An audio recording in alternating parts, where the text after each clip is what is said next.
एक ऐसा रीजन जहाँ पे रहने वाले, बसने वाले अपने आप को आज़ाद मानते हैं, लेकिन हकीकत कुछ और है। मैं बात कर रहा हूँ नागालैंड की, जिस रीजन की हकीकत से हम में से बहुत सारे लोग नावाकिफ़ हैं। असल कहानी क्या है? आइए जानते हैं। हकीकत कुछ यूँ है कि जब 1947 में भारत आज़ाद हुआ, उससे ठीक 1 दिन पहले नागालैंड की लीडरशिप ने अपने आप को एक आज़ाद मुल्क अनाउंस कर दिया था, डिक्लेयर कर दिया था।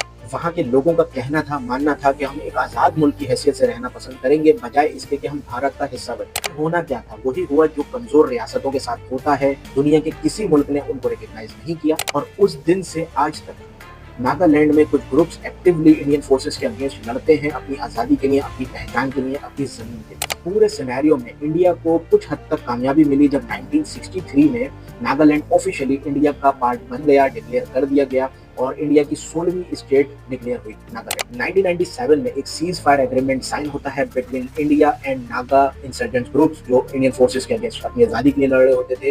वो एग्रीमेंट साइन तो हो गया, लेकिन आज तक शायद उस पर अमल दरामद नहीं।